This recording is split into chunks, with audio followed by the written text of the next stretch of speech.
Okay, well, I'm thrilled to be here today. This is the first post-COVID virtual panel that I've moderated. Honestly, I'm actually just excited to have a reason to put a proper shirt on, but I'm especially excited to have this group with us here to discuss the topic, which is the metaverse is coming. And I really can't imagine a better group of people to have this discussion with. We have, in no particular order, we have Philip Rosedale, the founder of High Fidelity, and before that, Second Life, and really one of the leading pioneers and thinkers in all things metaverse and virtual worlds. We have Raph Koster with us, who is the founder of Playable Worlds, and before that, the lead designer of several of the biggest MMOs in history, and really needs no introduction in that space, but Ultima Online, Star Wars Galaxies, etc.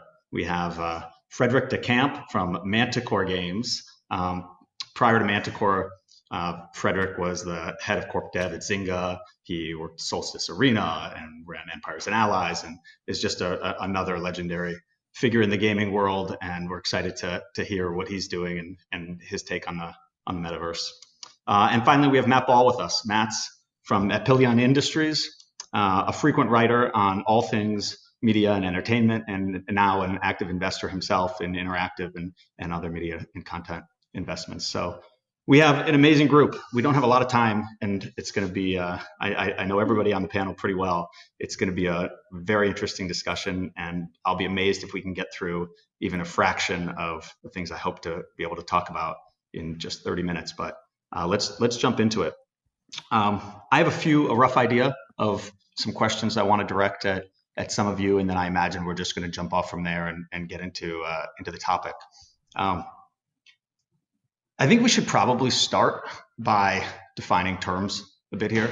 I think the metaverse is obviously front and center in the topic of our panel, but it's something that leaves a lot of debate in terms of what it means and what it is and how it's coming, when it's coming, what we're all going to be doing in it, etc. So I think maybe Matt, I'm going to throw this off to you to start and open us up. You've written extensively on this topic over the last several months.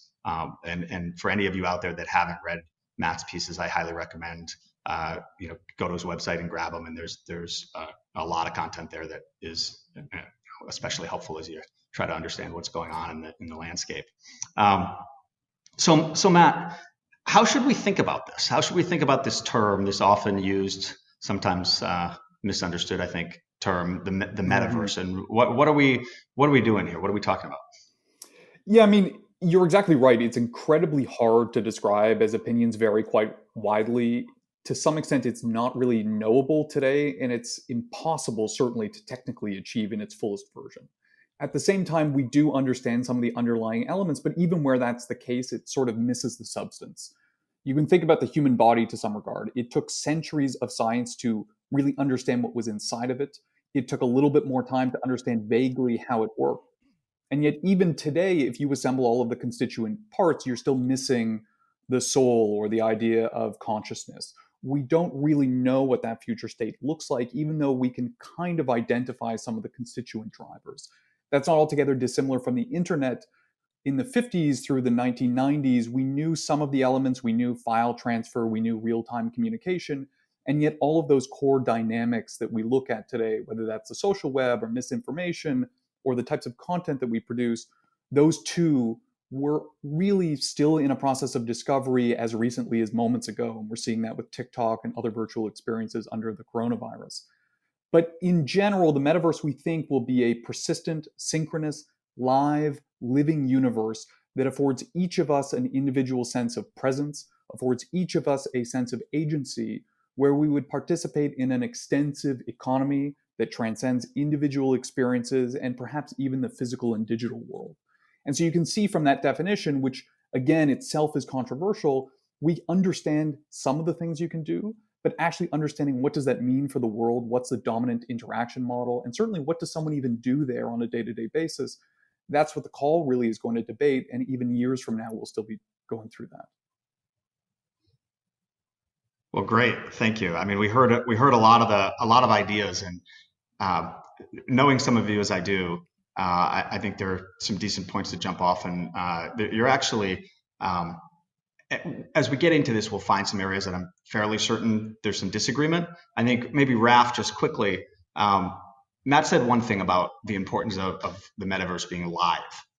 This is something you've talked a lot about, and you and I have talked quite a bit about. What does that mean to you?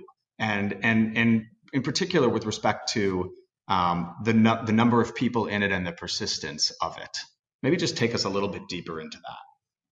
Yeah, when I think of metaverse, I really think of it in terms of virtual worlds.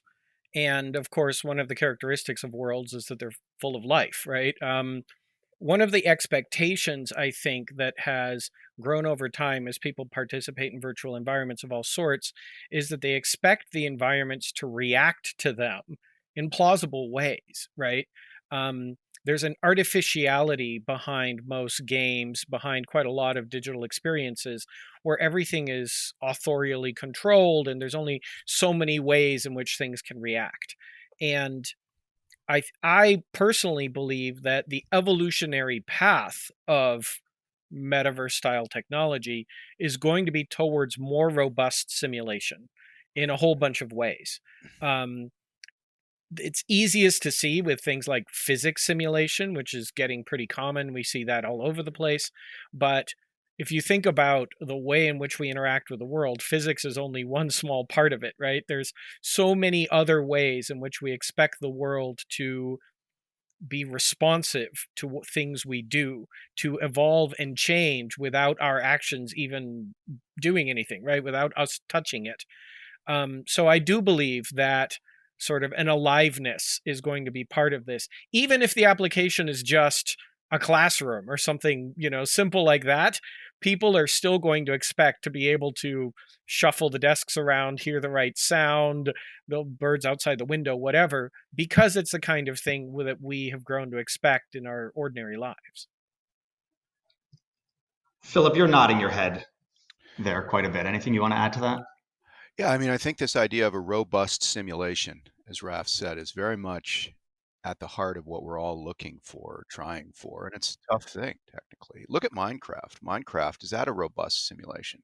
Well, in many ways, I think it's closer to the mark than anything else we've seen. It's simple and we may not like how it looks, but it does have a certain sense of physics and physicality to it. You know that if you click a certain number of times, one of those blocks is just going to disappear. You can keep doing that and dig a hole, etc. There's some sort of magic to that I think I agree with Raph. I think lies at the core of what we're trying to get to. And of course, the challenges of getting to it are very considerable. We've all been working on this for some time, but I'd say we're still early.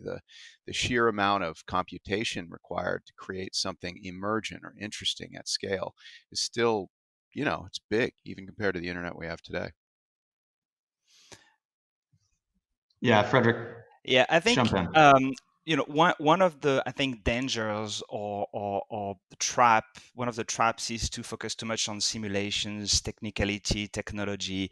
We've seen recently some unfortunately Sansar and expenses like that really focused on technology and graphics, etc. I don't think that's what's going to win and define the multiverse, as Philip mentioned, as Raph mentioned. I mean, you could argue MMOs even back 20 years ago had sometimes more had more of an immersive nature than most of these simulations today, right? You see Minecraft, you see Roblox, you see the way kids look at it, right? Just the same way maybe 10, 12 years ago, some people in the gaming industry were very, very negatively reacting against social games and saying they were not even games, and the people who are playing them were not even gamers. And guess what, right? They were games, and they brought like a whole new definition of games on gaming, right? So I think the multiverse is going to be mostly defined by, immersion for sure. It's going to be social. It's going to be participative. It's going to be collaborative. It's going to be UGC. It's going to be very dynamic. It's going to be very malleable, very open-ended. And also, as Raph was mentioning, it's not going to be necessarily always authoritarian and top-down, right? It's the idea that the users, the players, even by using the word players, I'm using a certain definition of the metaverse. Well, the users could also have to be the creators. They have to not just participate and consume, but also change things around. And Raph mentioned the classroom, or well, by the fact that I'm moving a desk, I've been creating something different, a new experience for the next person who comes in. So I think it's going to be as much a mental construct in some ways, just like if you ask any kid, right, that when they play Roblox, Minecraft, for them it is a world, it is their world. They don't care about the graphics, the abusive nature of some of these services that trying to monetize 7-year-olds, etc. So I think it's going to be mostly that. If you focus too much on the technology, you end up with like something that appeals to just a very small niche of the same people that are in this room, right? So I think it's going to be much more open than we think, and maybe even simpler in some ways. Yeah. I mean, does this get us and Raph, I'll come to you in 1 second, but I guess just to throw it out there, I mean, so we're having a top down and bottoms up discussion. We're talking about how alive this world. We're talking about physics and so on, and which implies to some extent that things will be set in motion and need to be allowed to play their course. But I guess one question for all you guys is, wherever you come out on that spectrum, what's going to get everybody into this world in the first place, and how much of that is going to be determined by where you fall on that balance of top down or bottom up. Maybe it doesn't matter. Maybe it's some combination. But ultimately, like, is this field of dreams? And if you build this world, everybody will come. And can we believe in today's day and age, where with the competition on people's time that they have, that we can just build something interesting and expect people to populate it? Or how are we going to get them there? And why is it going to be critical that they spend a meaningful amount of their time in it? I don't know who wants to jump into that. Well, I cut you off, Raph. So maybe, if you want to jump in, to that one, and then we'll go around. Sure. Yeah, I think I'll do it by taking off on a point that Frederic made. I think if we look right now at the best exemplars of simulation permitting that kind of growing behavior from bottoms up or top down, okay, I think that's important. It actually probably is Minecraft and Roblox. So we aren't talking about high fidelity graphics, no pun intended, Philip. Right? It's because, and actually, I bet Philip agrees with me on this. High fidelity is more about the plausibility of the environment than it is about the resolution of textures or anything like that, right? Immersion is not necessarily driven by realism, right? And so Minecraft is incredibly immersive. At the same time, personally, I tried doing. I had a startup that started with pure bottom up, and but the internet was largely built by pure bottom up. But I also see that there's a very strong trend in even bottom up scenarios to kind of aggregate into top-down clusters that then end up broadcasting to the rest of us, right? When things get really popular, they end up at top-down forms. Mm-hmm. And today, Roblox, in a lot of ways, is driven by a set of top creators. Roblox started out with no IP in particular. Today, they're toys based on individual creators' worlds that are now new top-down structures that have emerged inside the framework, right? So the top-down control that a platform builder exercises in some ways is defining those simulation rules in the first place. So Minecraft was born as a game about the blocks. Users then started modifying it, changing it, extending it, and basically have now kind of metaversed it, right, out into something larger. But the level of accessibility that the simulation provided, because it was something as simple as snapping blocks together, stacking blocks, and so on, provided a really easy entry point, right?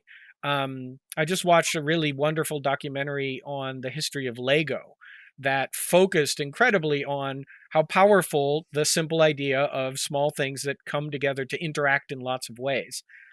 Minecraft is a bottoms-up simulation, but it's a top-down entertainment product, and it led with that foot. So there's sort of an interesting tension there. I think the answer is not going to be ever as straightforward as just bottoms up or just top down, right? Bottoms up systems generate top-down organisms. Top-down organisms generate bottoms-up modding.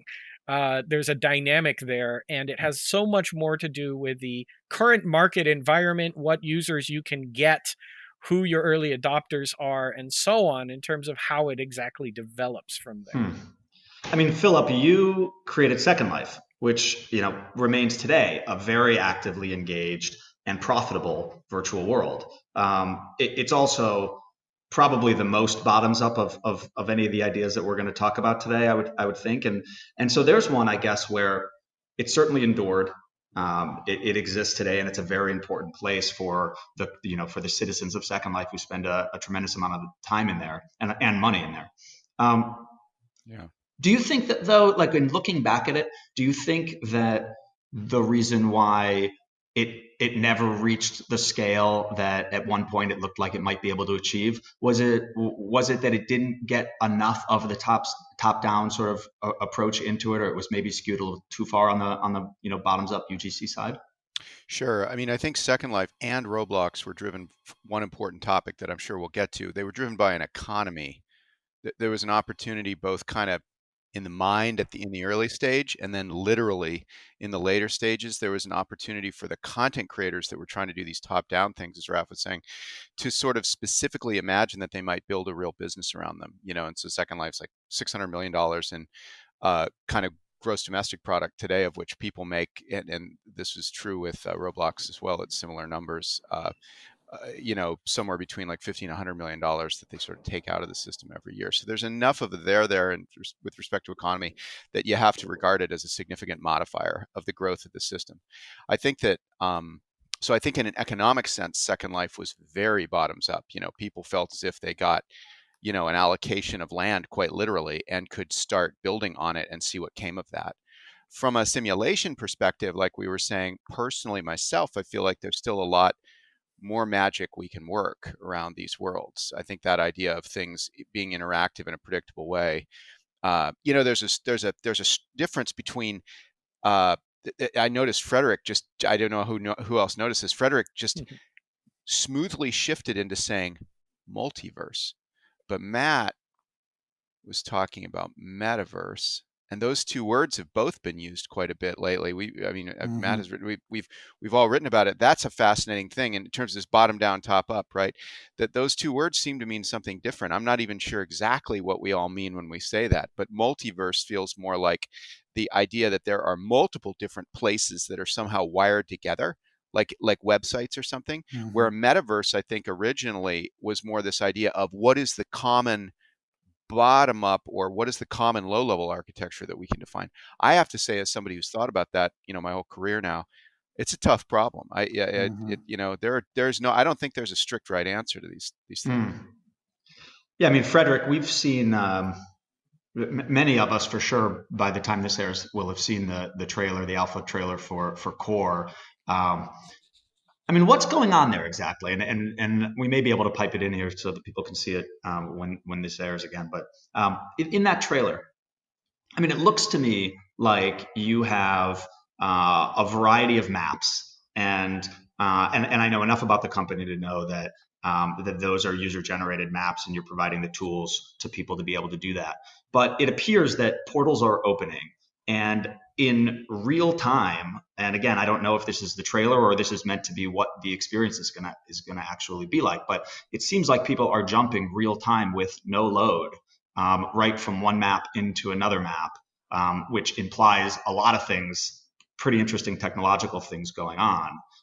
Tell us a bit about that, and to what extent is that going to be your multiverse, your first pass at enabling these worlds? So first off, thanks for the cue, but it's real. Like, that's what you're saying behind me, right? Like, it's the trailer is not an artificial construct. It's an actual representation of what is possible on Core. The way it was architectured is to allow this immediacy of creation, right? This immediacy of publishing, sharing the content, collaborating on the content, but also experiencing it and playing it, right? So you can do things super fast in terms of creation, collaboration, iteration.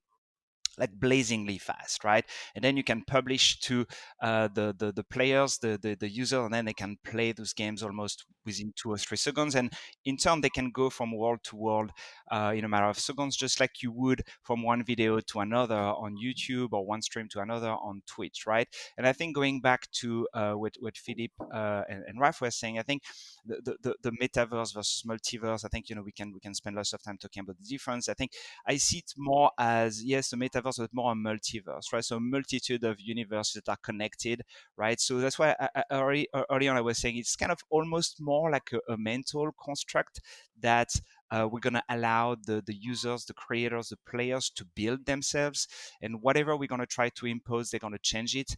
Early on, the way we architecture core was mostly based on best practices we had seen and used as game makers. And we're like, no, it needs to be the same client for the creators, the players on the servers, that the definition files are, the games are these super small definition files. And one thing leading to another, we're like, hey, what about portals? Yeah, portals. Yeah, just like hyperlinks, right? And we thought we had solved it. And then every week we find a new application, all the way to now some of our users making meta games. So basically what some of them have done, they take some of their favorite games in core and they hook them up together, whether they actually link directly to these games from their own portal, their own world, like their own hub world. We have one called Core Plaza, if you want to check it out. It leads to, I think, 9 games now. Or sometimes they do other things, like they actually take the actual games and say, hey, thanks, creator, I'm going to borrow your game and I'm going to hook them up together and I'm going to put a train in the middle that's going to go through all these experiences. And I was like, oh, wow, talking about meta, meta inside the meta, right? So, it is what's going on in core today. Like people are just doing things and constructing things in new ways we hadn't thought about. And then maybe one last point, and sorry, I know I've been a little long on that, but is this idea of also really unleashing a new form of creativity. Today, creativity, especially in games, is defined by the elite for the elite. And look at the people around you. We are these elites. We make stuff for the elite, the people who can have access to a $12,000 computer with expensive VR headsets, and they have a big room to put it, etc. Well, yesterday I received an email from one of the top creators in core. I sent him an email. I didn't know who he was. I was like, hey, who are you? Your games are really awesome. And I was thinking, this person is an experienced game maker. You will never guess who this person is. This person is a 23-year-old with no technical background. He's operating an internet cafe in the Reunion Islands. So he's French de facto, right? And he doesn't know how to code. He's afraid of coding. And today, in the last 4 days, he joined the service maybe 4 days ago. He's made 3 games that are just freaking astounding. And I think that is... Okay, hold on. Sorry, go ahead.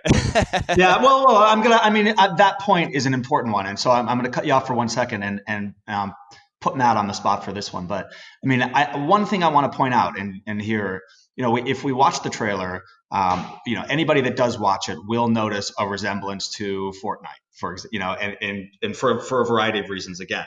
So Matt, you've talked a lot about to some extent the path that Fortnite is already forging towards bringing together at least several of the important aspects of the metaverse as we've discussed it. So looking at Core and Frederic's business and the what we know about Fortnite and what they're building and the importance of the creative maps in Fortnite in that world and their and Tim Sweeney's long-term objectives. So on the one hand, hearing what Frederic's seeing in terms of the interest and very much like distributed interest of creators all over the world, right? What do you think he's got to contend with to win? And does he need to ultimately be bigger than Fortnite or is this going to be one of that sort of multiverse idea, even the multiverse of multiverses, perhaps? Right. So the way that I put it, that I think wraps together a bunch of the ideas we've been talking about, is this question of, if we are considering incremental innovations to how you can create a game, how realistic the physics are, the simulations, the economy, all of those are happening, and that doesn't require any belief in the multiverse or the metaverse per se. One of the things that Tim Sweeney, the founder and CEO of Epic Games, is very clear about is the metaverse has to be something step function different. The world does not need a new app store. We don't need a new way to access different content. And certainly no one is saying, wouldn't it be great if there was a digital version of the world that was a precise simulation of what we see here? You need something that is producing new experiences, new opportunity, that takes creativity that exists in the world today and makes it easier to translate that into something you can share with the world. So that if you want to produce a compelling experience and you want to sell it to Philip or Raph, and then they can take that and build, that's what matters. And I think what's really important about what Tim and many other technologists, including this call, believe is that that is ultimately not going to be something that one person does. The collective experience that allows this metaverse or multiverse to be better is the fact that it isn't a walled garden. It is something that is an exchange not just between creators, but worlds, between businesses, between ecosystems. And so this question of can Core succeed being a multiverse built atop a tech company that is trying to build the metaverse is really more of a question of execution, of creativity, of success, because certainly Epic's dream is that there are myriad companies built atop them that hook into them. And the definition of the metaverse is like the world today. As big as Amazon is, as big as Facebook is, not every business is Amazon. Not every business is even Amazon or Walmart. And so it is about building this whole world. And ultimately, the success of every individual company or the idea overall is not dissimilar from any other business. It's, is it different enough? Is it compelling enough? Does it solve a problem? And we see thus far that creation, to Raph's point, giving that atomic unit of a building block or a voxel with a really realistic set of physics that are consistent, realistic in the sense of there's act, effect, consequence, building, is really compelling. We will see more and more of those use cases emerge. And what about the importance of being able to earn a living or make money somehow in this world, however we ultimately define it? I mean, that has been one thing that's been a consistent characteristic, I think, of certainly my thoughts about what a metaverse is or what a virtual world really should be. We're running down pretty tight on time, so I'm gonna give that last one. Philip, jump in quickly, because I mean, you built a world that's still very much an active economy today. Give us a minute on your thoughts there and the importance of that going forward, and then I may have Raph jump in a bit too and see if you guys are thinking similarly or differently about that in the future. Well, I mean, from my own perspective, I've always been trying to build a place that was kind of competitive in a sense with the real world, and that it would have a sufficiently rich set of capabilities that we could, at least if we chose, treat it, holistically as replacement isn't the right word, but as an alternative to the real world. And I think economy certainly is a part of that. As we talk today about the collapse of world economies, especially post-COVID, I think we're looking at a situation where even more so than we had been talking about, we all need to seek new ways to make money. We may well have, for example, enough wealth collectively to feed and clothe everybody, but we still don't have an outlet for our creative interests. So more than ever, I think that economy does matter in these worlds, and individual economies matter, not company or even indie developer economies, but individual economies, microeconomies. And I think that we're likely to see successful models that embrace that and allow people to kind of start to shift some of what they thought of as their job or their livelihood or their validation kind of from the real world to the virtual world. Raph, I think of you as on the panel, one of the real pioneers in the importance of games and games for culture. And is it still a game if you make your living doing it? And is it and is a game going to be the metaverse or vice versa? Let's put it this way. I think plenty of poker players or soccer players or football players or whatever would certainly still call what they do playing a game, even though they certainly make a living from it. People have been making money off of games for forever, playing them, not just making them. Also, people have been playing games with ways of making money. We say play the stock market for a reason. So I have great faith in the ability of games to pop up anywhere at any time with very little notice and very little infrastructure. I do believe that, and this is something I did not always believe, but I have definitely come to believe that the easiest on-ramp for people is to be entertained first and create second. That was actually a lesson that for me, I started at the other end. But games actually should have taught me the lesson, because after all, people play the games, then they mod them, then they go on and make their own, right? So I do believe that in terms of adoption, it's hard to underestimate the value of easy entry points. All right. Basically. Well, amazingly, we're at the end of our time. I feel like we're just getting started. But thank you all so much, and we'll continue the conversation in the Q&A.